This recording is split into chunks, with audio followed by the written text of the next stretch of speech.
Okay, well, good afternoon, everybody. This is Jeremy Medeiros and Carla Marquardt and JP Rouge behind the camera here.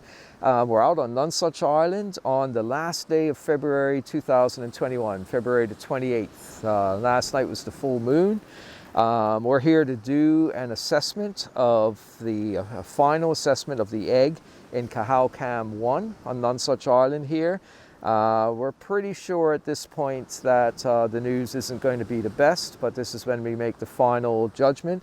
Carla has been assisting me for 4 years. She's the egg expert, so to speak, very good at ascertaining fertility and the stage of development for the embryo inside the egg. So we're going to take a look, and on top of that, I'm going to take a look at, we believe it's the male bird that's been incubating this egg here. I'm going to take him out, weigh him, measure him, and fit him with a GLS, an advanced GLS tag. He was fitted with a geolocator tag 11 years ago. We know where he went for an entire year. These tags are tiny once they're installed. They're only about 1.3 grams each. They do not hinder the bird at all.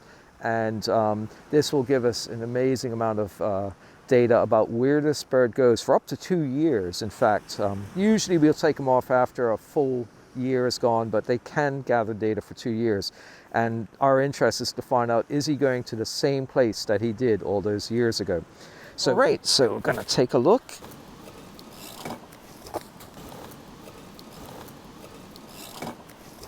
There's Ace Boy. Okay, here we go. Yeah, it's very quiet so far. Buddy, how's it going? Yeah. Just let me take a. Yeah, he still feels it a pretty good way. Yeah, he's so used to it. Yeah, look at that big egg. It's starting to go a little darkish. Oh yeah, yeah. Yeah, so he looks in good shape. The actual bird, I'm pretty sure it is the male, but we'll be able to confirm that in a minute. He's still a very good weight. It's not been incubating all that long, only about 4 or 5 days now. And let's see, he's at 374. 24. So 350 grams, yeah. So he's still at a good weight. I mean, he could go for another week, you know. And just confirm that he is he. And, yep, band number E0197. Okay. And that is, in fact, the male bird. Okay. Okay.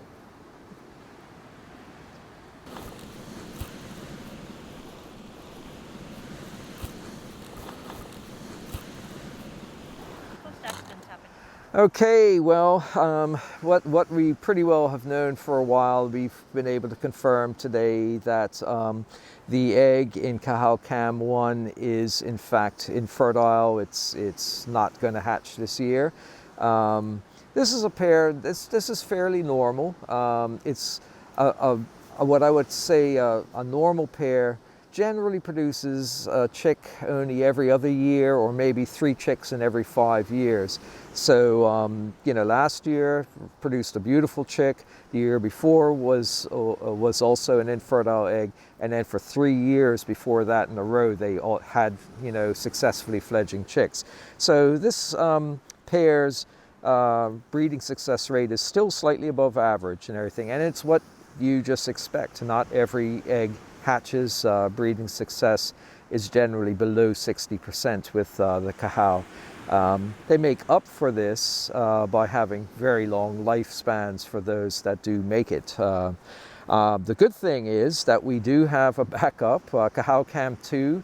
At our last check, the egg was still fertile then. We'll be checking it a little bit later, but everything looks good for that to hatch sometime in the next couple of weeks.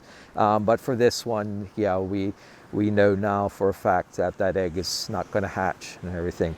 So what we're going to do is we're going to take the opportunity to take both feather samples from this male bird, and we're going to fix one of these little GLS tags onto its leg, so that we can, even though the bird has, they've failed for this year, they can still provide a lot of data, and this is all part of it. Okay, so I think what I'm going to do is get the feather samples first. So if you could just do it, it will, but you just have to work with it, I guess. Yeah. So do you have the scissors? Here we go. So what we do is we just remove about 6 to 8 feathers around the back of the brood patch on its rump and its the beginning of its tail. We just snip them off. Oh, it's actually biting me right through the bag. Not that I blame him. Whoops, there we go. And then a couple from right around the breast. And this doesn't cause any problems whatsoever. We're just removing a very few of the several thousand feathers on this bird. Just 1 or 2. And that way that the feathers can be analyzed for pesticides, persistent organic, that's fine, yeah. Persistent organic pesticides, such as DDE, DDT, hexachlorobenzene, sorry, and PCPs. And these are all things that we are investigating with our European research collaborators. So they've done some amazing work, and we know quite a bit about what's going on. Okay, so that's the feather sample. Now, last but not least, we're going to put a tag, and of course it's banded on the left leg, so the tag I'm going to install on the right leg. And these work, they have a sleeve, a very lightweight plastic sleeve that basically we just open up, fit over the leg, there we go, and see, it's nice and loose and everything. And then we just, the most important thing, of course, is we have to pull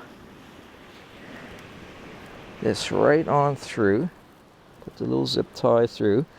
So only one zip tie attaches the tag to the sleeve that fits over the leg. There we go. You need good strong fingers to make sure.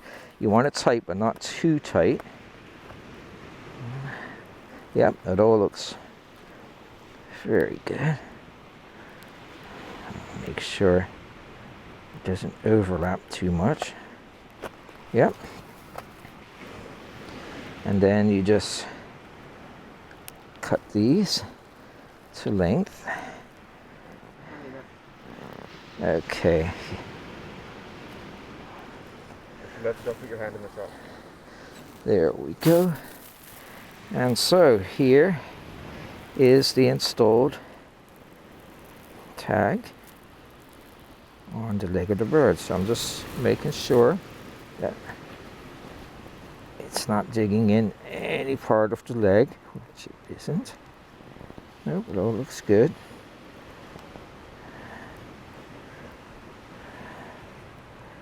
Actually, looks. There we go. And this is all just to make sure it's not rubbing or chafing anywhere on the leg. Yeah. Okay. And so that's it. Basically, the bird will carry this for a while. You can see it is. It can freely move, rotate, and such. It looks a bit bulky and everything, but the old ones that we use, we deployed 12. They were about 3 times bigger. They occupied the whole length of the tarsus here, and they were about 3 times heavier as well. And we had 12 of them on 12 different birds with no ill effects. We retrieved all of them in the end. So that is it, basically. This is the tag deployed. We've already deployed, this makes 19. So we've deployed 19 of these now, and we have 3 left to do. So we're in really good shape. Okay.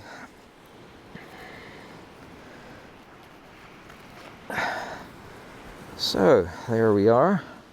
None the worse for wear. And I'll put him back in his nest entrance. You can hold him through the fuse legs in there. Yep, absolutely. And there we go.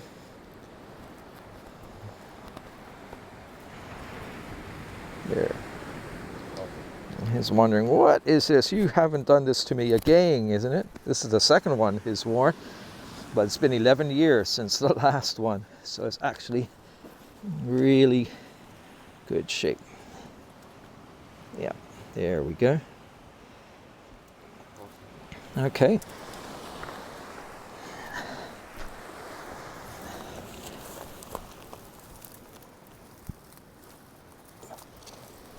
And there he goes. As I said, that's number 19. 19 of these tags we've done. Like I was saying, has failed for this year, but they will probably continue to try and incubate this egg for a while, but probably by later this week or within the next week, we'll remove that egg because we can use the eggshell to also look for the presence of different pesticides and such that they could be picking up from the ocean out there. And if we don't remove it, there's a chance that as the egg spoils, it could actually explode and, you know, contaminate the birds. So we always feel it's best if it doesn't crack naturally or something, just to remove it, and that way it doesn't, you know, soil up the birds or anything. It's a sad thing, you know. I never like to see an egg fail, but it's something that is a reality. These are wild animals, and, you know, they don't have, you know, it isn't successful every time. But as I said, we do have the alternative, CahowCam1, and hopefully everything will be good with that one. Okay, so Jeremy Medeiros, Carla Marquardt, and JP Ruja coming to you from Nonsuch, Ireland on actually not a bad late February day in 2021. Everybody have a great time.